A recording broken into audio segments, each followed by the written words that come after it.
Hey guys, Imran here. Today we have the Samsung Z Fold 3 and the Z Flip 3, which was kindly sent over for me to check out.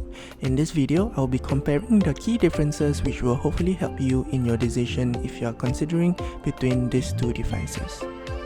Following the tradition of its S21 series, what you get out of the box here for the Fold 3 and the Flip 3 is very minimal. Just a Type-C USB cable, a SIM ejector tool, the instruction guide, and the phone itself, which means you will need to source for your own charging brick. Let's first talk about the form factor. The Flip 3 is arguably the most compact smartphone in the market, which I would say is its biggest selling point. While folded, it is almost half the size of the Fold 3. And when it's flip open, it is just slightly taller while maintaining a rather slim profile at just 6.9mm thickness and weighing at just 183 grams. It features a more durable armor aluminum frame all around and has an all-glass back which isn't slippery in hands, much to my pleasant surprise. The hinge is sturdy enough and it is now IPX8 water resistant certified. The Fold 3 on the other hand is physically best described as a beefy smartphone that can easily transform itself into a full-fledged tablet. This is partly due to how much heavier the device is at 271 grams. The frame also features the same high-grade aluminium all around with a glass back that has a more matte finish. The hinge here is also much more sturdier than before and requires a fair bit of effort to pry open the inner display. It is also IPX8 water certified. Because of how narrow the body is, one-handed operation while folded is a breeze on the Fold 3. Both devices are very well built, with the biggest difference here being the footprint. The Flip 3 feels more slick and compact, which easily slips into most pockets, while the Fold 3 feels more like a solid slab that certainly packs a punch while it is in your pocket. Having regularly used previous folds as my primary device, I was pleasantly surprised by how polished the Flip feels in hand even when compared to traditional smartphones. Under the hood, both devices run the Snapdragon 888, which is an octa-core chip backed with the Adreno 660 GPU. There is 12GB of RAM for the Fold 3, while 8GB of RAM for the Flip 3. Storage options for Fold 3 is either in 256GB or 512GB, while the Flip 3 is offered in 128GB or 256GB. On paper, both devices should perform similarly given that both use the same processor. Based on my synthetic benchmarks, the Fold 3 manages to edge over the Flip 3, scoring quite significantly more in both Antutu and Geekbench tests, partly helped by the fact that the Fold 3 has more RAM. Here are the results.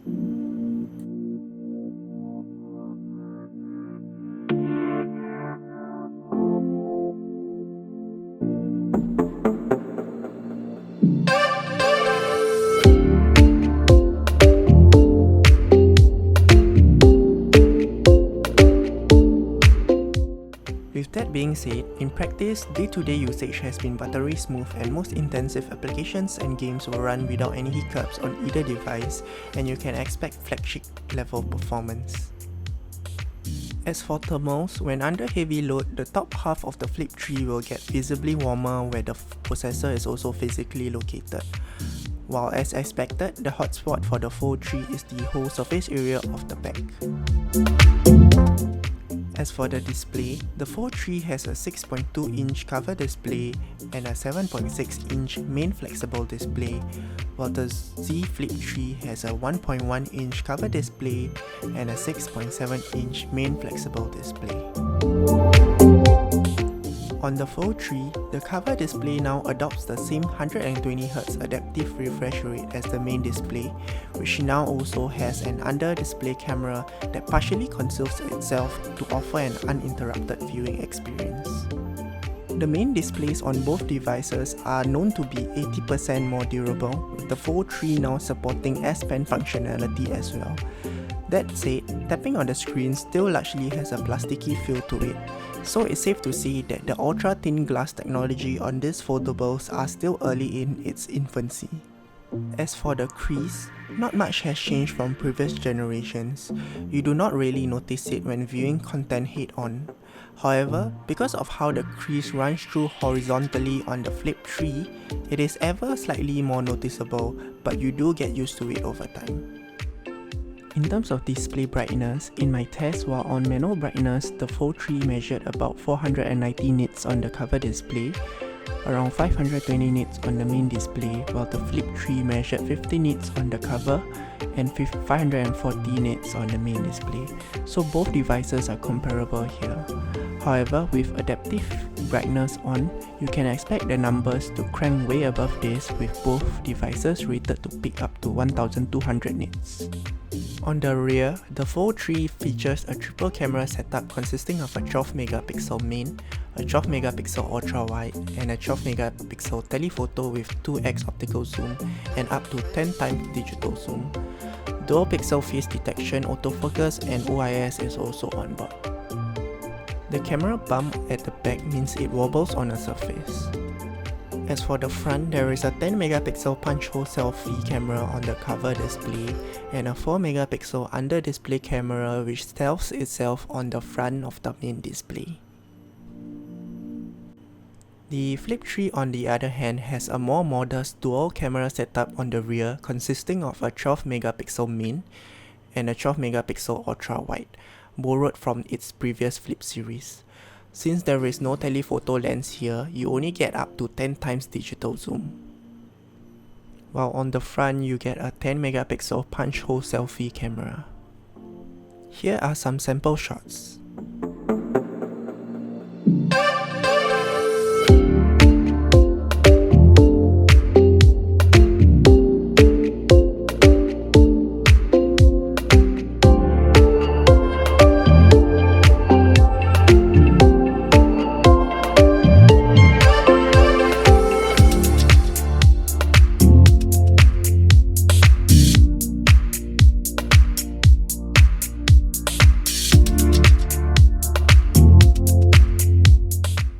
The Fold 3 retains its dual firing speakers at the top and bottom, while the Flip 3 also has a dual firing speaker, one from the earpiece on the front and one at the bottom of the device.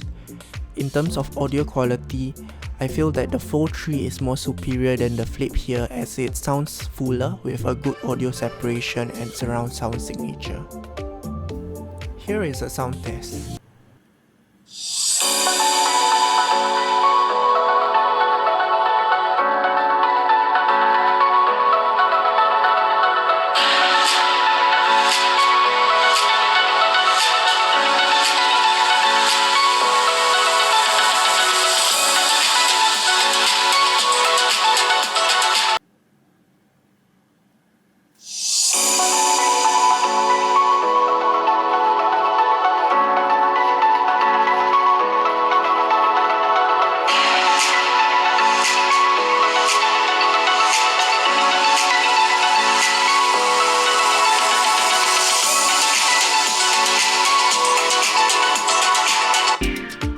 The Fold 3 packs a 4400 mAh battery while the Flip 3 has a 3300 mAh battery.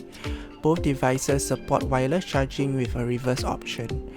Based on my day-to-day usage of social media, video playback and web browsing, I was able to last throughout the day with an average screen on time of about 3 hours on the Flip 3, which is average at best, while on the Fold 3 I was able to last the day with an average screen on time of close to 5 hours.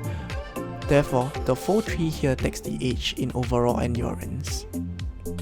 Other notable differences between both devices include, as mentioned earlier, S-Pen input capabilities that is exclusively on the Fold 3, which is also the first ever on a foldable device. Unfortunately, I do not have one at the time of review for testing. Also, Samsung DeX functionality is only supported on the Fold 3, which is rather disappointing considering both the Fold 3 and the Flip 3 use the same processor. There are some things I'd love to see being improved in the next iteration, specifically for the Fold. While it is already a solid and well-built device, it would be nice if they could further cut down the weight of the device in order to make it feel less bulky. And as for the Flip, I wish the location of the fingerprint sensor was a bit lower, and certainly having a larger cover display and an even better camera setup will be a big plus. By now, it's quite clear that both devices will appeal to two different target audience. Creators, professionals, or heavy media consumption type of users will benefit more from the productivity prowess the Fold 3 has to offer, while the more mainstream crowd seeking for a more traditional form factor will appreciate the sleekness and compactness of the Flip 3. With the Fold 3, you get that added versatility of the S Pen input, slightly better array of cameras, and overall a more power user experience. With the Flip 3, you get an overall iconic, portable, yet powerful device that's almost a fashion statement. The other key consideration is also their difference in price. While both devices are now much more affordable than its earlier generation, the Fold 3 is still the more premium device of the two. Whether this price difference is justified will largely depend on the target group that you fall into. For now, I am personally gravitating more towards the Flip 3 as it slips into my pocket comfortably and overall feels much more sleeker. Which one will be your pick and why? Do let me know in the comment section below. So I hope this video has been useful, and if you enjoyed what you saw, do leave a like, comment, and subscribe for more content like this one. Thank you and see you in the next one.